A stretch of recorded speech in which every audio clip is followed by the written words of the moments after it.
Dre 1. Mike, can you hear me? Yep. Oh, try again though. I can't really hear you. You can't hear me? Audio. MacBook looks normal. It might be me though. I think it's you. You're like, yeah. Yeah, it's like, obviously, I think it's you. How about now? I got loud and clear. Nope.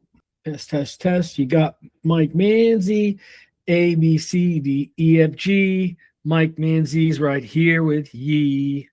That's my speaker. Testing. Mike Manzi. I'm singing. You guys sing your favorite song. That's all. I'll make love to you when you want. I wish I could hear this. I'll make love to you. I'm trying all the things. Let's see. These aren't mine, so this might be gross. Girl, relax. Andrew, can you hear me? Yeah, bro. It's you, Andre. I was just singing Little Boys to Men just to see if Andre's speakers are working. All right, I'm going to go. That's funny. I'm sure you've got I've actually, when I was 90 soul in you. Yes, for sure. When I was in college, even there was like a Mr. Bryant, like a talent competition. And last minute, my friend was like, who was running the show, was like, "We need somebody." And this is like pre being able to find on the internet. So I like found "I'll Make Love to You" as the song, but there wasn't like an instrumental. So I had to just tell the guy like, "Yo, turn it down so they can hear me sing." Anyways, I obviously lost the competition. But I'm calling HR. Exactly. You should. That is appropriate. It's long overdue. Yes. Oh, God, if I could. I was just thinking about that, actually. The amount of, like, times I've been called in HR, and I'm like exit interviews, and I'm like, but we don't like this sales. So I want them gone. All right. Last time we were talking about, we basically ended up moving towards highlighting Monday mashups. At least we talked about your pricing strategies. If I could give Lisa some feedback, it would just be the next day. I think I saw you, and you had already made some. Oh no! The day before, you had. We talked about pricing, and the following day, you had already made some pricing changes. So, shout out to you for actually making the time that you're investing, time that is valuable for your business. Next thing is we were talking about how the week is laid out, and then we dove into Monday mashups. So like what we're doing on Mondays to make things actually work with the team. I showed you guys some of the 10-6 stuff I was doing with this other company to just highlight specifically in the Monday mashups where I have a whole like reminders section. The reason I have the reminder section is because no matter how many times you tell people, they still don't hear you. So you have to tell them like 10,000 times. That's why I want to have that reminders thing. Cool. I'm going to we're going to go through the rest of the week now. And I just want to talk. There's one guy who's in the program. He never joins the meetings. Me and him chat throughout each week. And he's like, "I'm using AI for everything." So I said, "Hey, what do you use it for recently?" And he is right here. He says,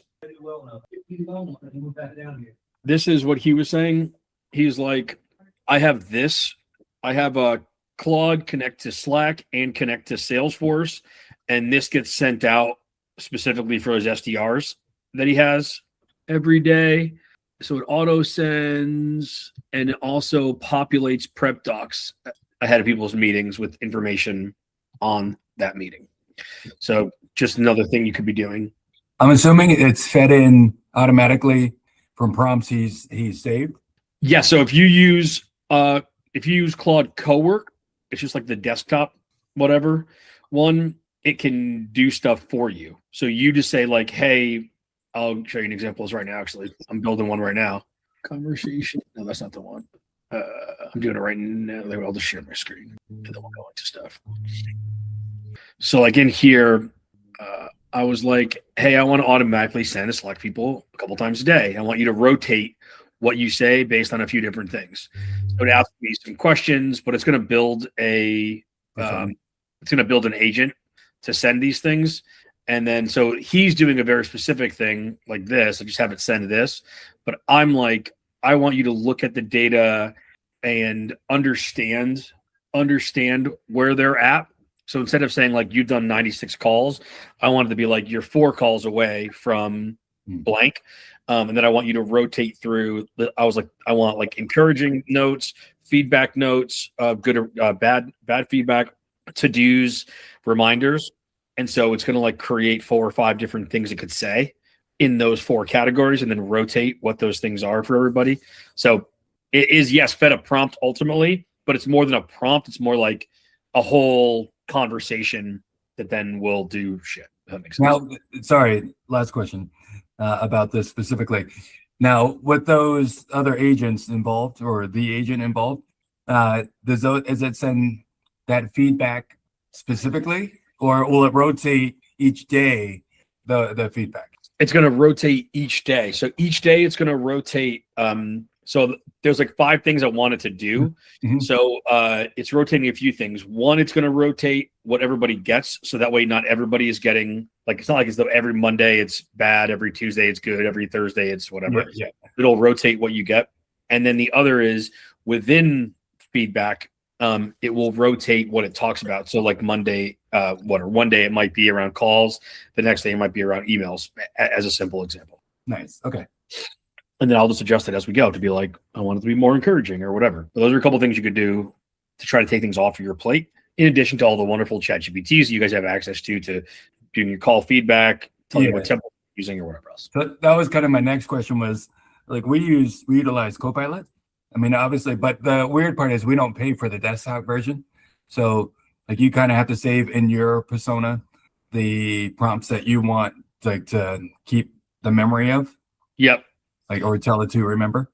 Yeah. I'm not as familiar with Copilot. I really should be, because there's so many people who are like, I want to do AI, but I'm on Copilot. Yeah. Or I'm on Gemini, and you're like, you can't do anything. You can just ask it dumb questions. Yeah. Sorry. Yeah, that's a challenge. Huh? That's a challenge because the safety in Copilot is that you're going through the Azure server system and your quote unquote, your data is protected. Yeah.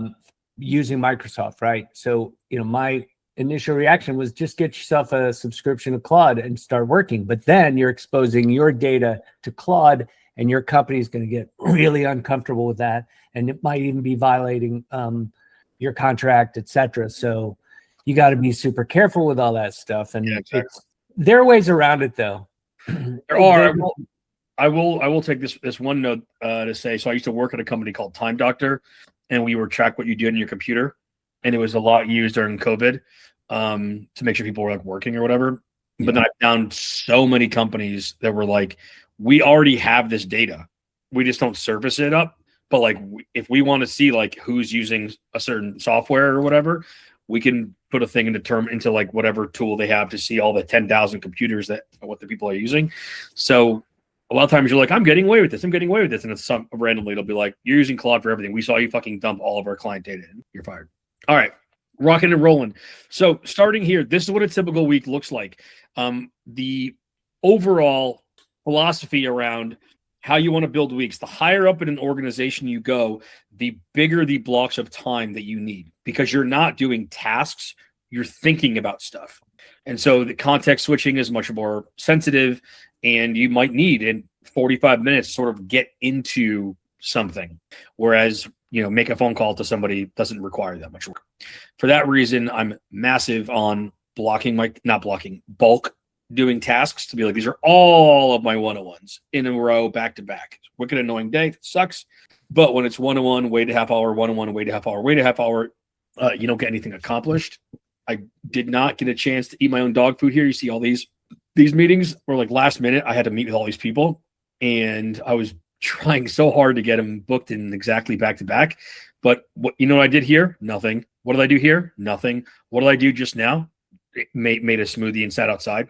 So really, even though it's only 2, 4, 6 hours of meetings, that was actually 8 hours of meetings. This is 1 hour meetings. It was actually 90 minutes of meeting. So I cannot argue enough for making sure that you're bulk doing stuff. I guess I never looked at it that way.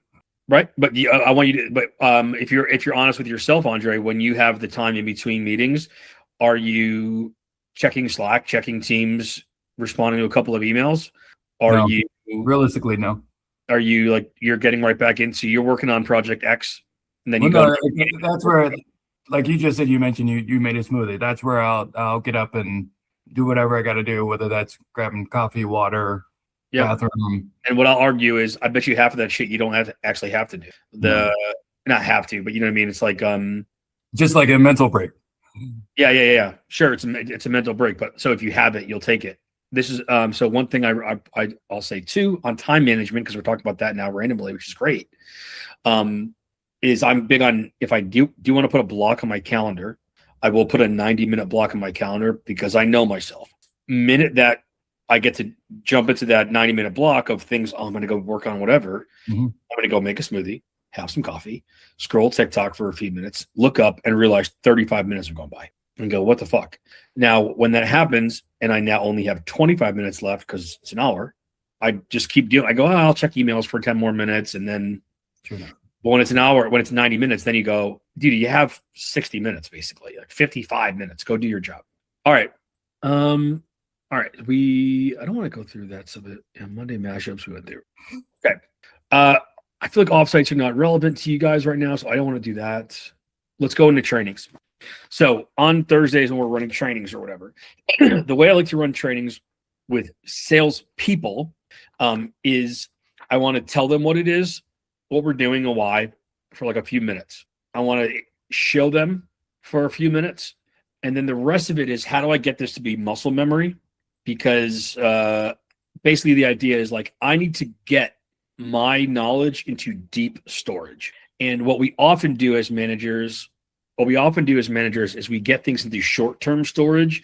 We run a training, they go, I totally get it. They don't do it. And then 6 months later, we're like, why did you not do this? And they're like, I don't know.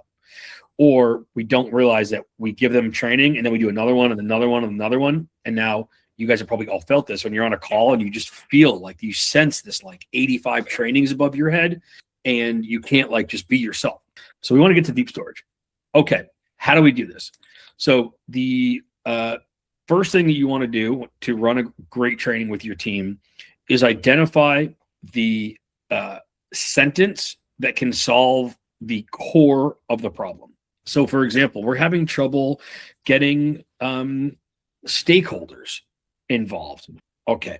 The core problem is always solution times why that's happening. So we're having trouble getting the core people involved. Okay. I believe we're having trouble getting them involved because we're not asking to get them involved.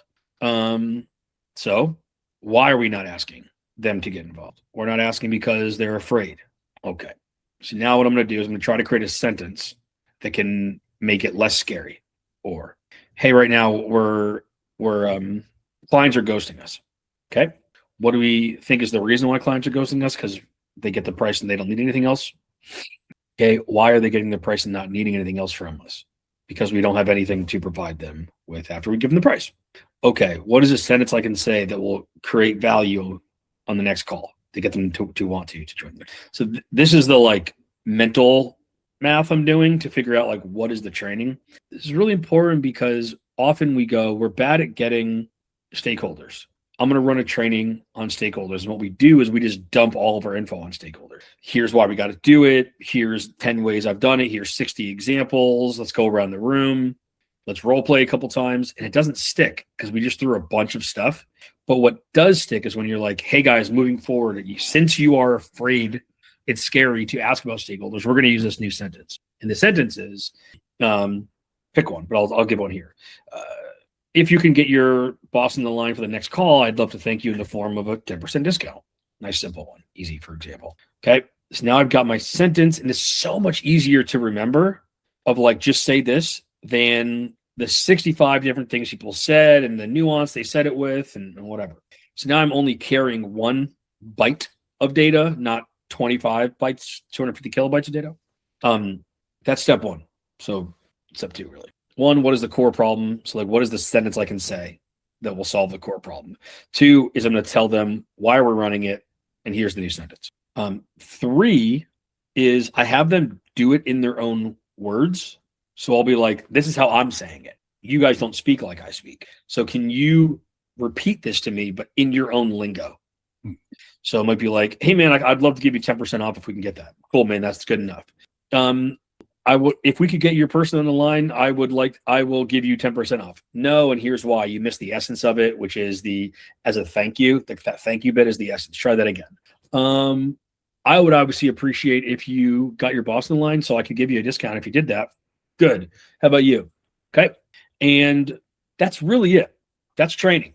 Now the next 2 trainings I run, maybe even 3, are going to be just role playing and just that one sentence. So I feel like it's just like I don't know what movie that is from. 7-minute abs. No, we have 6-minute abs. How can you do 6-minute abs? I don't know. I forget what movie that is. 3-minute abs. Doesn't matter. Sorry, I'm making myself laugh. But instead of running 4 30-minute trainings, what I do is I'll run 1 30-minute training and then 3 like 8-minute trainings, 10-minute trainings. Because I'm just going like, Andre, say it. Drew, say it. Lisa, say it. Cool. Push. How would you guys make that better? Okay, Dre, Drew, Lisa. All right, guys, get out of here. But by day 4, it's muscle memory. It is now gone. That one little teeny tiny bite is in long-term memory versus the 250 kilobytes that I'm like, but there's so much cool stuff in here contextually. And if you get, we're not talking to Claude, which can like take that and summarize it. And we're talking to a human. They're not going to remember that shit. You got to go to one bite. I have a question. So like if you did this training the first week of the month, then the next 3 weeks, you're just doing this quick, tell me in your own words. Yep. If it's really important, I might do it in just a week. Like if I need to, like if I'm changing a lot of stuff, for example, with an org, I've done that too, where it's like this week is all like section 1, next week is section 2, 3, 4, 5, and it takes like 10 weeks. But instead of being like 10 months, it's like 10 weeks, but we're going to do it every day for 4 days in a row versus every week for 4 weeks in a row. You know what I mean? I have a follow-up question for Lisa or with Lisa. With the trainings, do you ever find yourself like it's just the flavor of the month? Yes, it is always. Yep. I feel like and you hit the nail on the head. I feel like 9 times out of 10, it's the company's flavor of the month. We've seen this over the last quarter, so this month we're doing this, and then the next month that's out the window and nobody cares anymore. It's this issue that we need to tackle now. Yes, absolutely. This is again, but that annoyance of the flavor of the month is when it's like 4 30-minute meetings, and when each of the meetings is like a new thing comes up. Because what happens is like on the first one, I'm like, here's what I would say, here's why it's so important. Like, here's an example, and then Tony talks and you talk and you talk, and I'm like, okay, cool. I've now got like 16 new things I'm carrying with me. Okay. I walk into the next meeting and then someone says something new, and then the manager ends up going, that's really good. That kind of reminds me of this thing over here. And then a new discussion comes out, and now I've got 64 new things carrying with me. And so by the end of this, I'm carrying like 256 megabytes of stuff, and you're just like, drop it. And you got to add a whole new one. When it doesn't become, it's okay to be flavor of the month, it will be flavor of the month. But what makes that not annoying is when you're like, got it. I got it. I already got it by like the second week, you're like, I've got it. And now I have to do a 10-minute meeting twice. And it's just like, I'm already remembering it. Okay. It doesn't feel like, oh, I got it so much. You're like, it's not a big deal. So yes, that's important. Okay. Cool. All right. Sweet. Next thing I want to say here. This is coming up a lot. I got to do a post about this. Okay. How are we doing on time? 22? Okay, cool. I'll do this one. All right. The other training that you want, the higher up in the bigger the sales process is, the longer the sales process is, the more enterprisey the sales process is, the less tactics matter and the more acumen matters. So it's easy to fix your 10-year-old quarterback. You're like, no, turn your hip.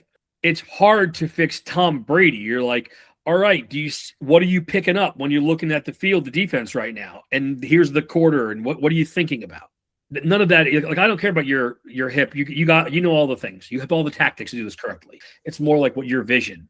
I bring up a football analogy. I know shit about fuck when it comes to any sport. Okay, but so instead, what Tom Brady does, I would assume, and what I recommend is film, or in our world, case studies. So what we want to do is we want to slow down and use our brains. We want to use our brain slower so that we can use our brain faster in the field. So here's what I mean. Instead of, for my new 23-year-old fresh out of college kids who I'm going to go, let's role play, because that's just like, I just want you to kick the ball into the goal. That's it. What I'm going to do is I'm going to slow down. I'm going to go, all right, guys, let's say we're in a situation. This is what's going on. Here's the client. Here's what our vibe at this point was. We think that they're interested, but they haven't bought yet, and blah, blah, blah. What do you think we should be preparing for this call? Okay, that's a good point. What do you guys think about that? All right. And then let's say we do prepare for the call and we jump in the call and now the client is late. Would you guys change how you're doing things? All right, now the client's on, you guys do your rapport, we're doing discovery, whatever, and it's clear there's like a new issue. Something about operations is kind of coming up. We're hearing operations words. What do you guys think we should be doing? Okay, and so we're just having a discussion at the slowest pace ever about what to do versus what is the tactic I should like hear this and do this tactic. That's what we're training in role plays. Hear this, do this tactic. Here instead of slowing it way down to be like, see the forest and let's already build a neuro pathway or whatever in your brain around how do I handle this general situation? And I handled it mentally and safely and slowly so I can now handle it at speed. Any of you guys ever played baseball? This is like a classic baseball, I feel like. Okay, man on first, 2 outs, batters up. It's the beginning of the order. What do you guys think is going to happen? All right. Is this a bunting situation? Yes or no? Like it's all about the mental bit. So that in the moment, you're not, the baseball players aren't going like, oh, what do I do right now? That's what I did. And that's why I was bad at baseball. But, the good ones can do that so fast. They're like, no way, but I can't because it started 2 strikes. I'm like, what? What do you mean? Okay. Hopefully you guys are picking up my terrible sports analogies. Don't bunt with 2 strikes. Huh? Don't bunt with 2 strikes. I have no idea why, but you see, that, Andrew. I'd be like, whatever, go for it. Fucking do it. Okay, cool. The last thing I do want to take, so that in itself, by the way, is a wonderful training to run for your more experienced people on your team, not the role playing. Okay. And then the last type of training that I highly recommend is reverse training. So there's a couple of ways we can do this. I have found managers, or maybe I found this personally for myself. I got much better at sales when I became a manager, not just because I was more cocky because I was like, look at me, I got a title, but because I started getting sold to, and I was like, oh, wow, I would have told my reps to do that, but it sounds like shit when you're hearing it. It doesn't, I know what you're doing. And so you want to expose your reps to that experience. So what I recommend is that you actually do one of 2 things. Option 1, you actually give your reps budget $25,000, $50,000 of fake money. And you're like, can you go please find a product that you think is going to help us hit our target? So they can go set up demos and do whatever they got to do. And they're taking calls with people and they have to actually go internally and be like, pitch it to me and pitch it to my boss and set up a one-on-one and figure out what time you're going to want to ask for it so that you can start to realize what it's like when you want to pitch an item and it has ROI, but someone says, no, what do you do? So that's a really good one. I think that is like when you're in 5th grade and you did like the stock market thing and your teacher was like, you have 100,000. The other one is you do role play where every other time you're doing the role play, you're the other person, but it's real. So you want to give the scenario. This is the difference. You have to give the scenario to that person. When you just do a regular role play, typically we're role playing as the sales rep. So we're like, hey, like try to do discovery. And so the person who you're role playing to is just sort of like improving. And so they're not even really listening. But instead you want to give a little info to the person being like, all right, man, this is the company you are. Here's the situation you're in. You're kind of a dick. And, you're kind of nervous that your boss is going to say no to this. All right, cool. You guys ready? Let's role play. So now that person has that context of what they should be thinking about, as opposed to just like kind of throwing softballs to the guy who's role playing with them. Those are great ways to role play, get people to think bigger, and get people to like understand what it's like to be in the client's shoes. So we're talking about learning the business acumen by becoming the business person, either in a fake situation like the stock market game or in a role play. Slowing down the game by doing case studies and putting things into deep memory so that they don't have to carry it above themselves in short access memory by making it the tiniest things that are sentences that solve core issues and role playing them consistently over a short period of time versus long. Cool. Perfect. Sweet. All right. Something with it. Lisa, your son, if he's going to come run some stuff for you, Trey, with your team, pick a person or whatever. Drew, with yourself. I'll let you guys run unless you guys have any questions. Oh, that's perfect. Peace. Later. Hi, guys. Later, guys. Bye-bye.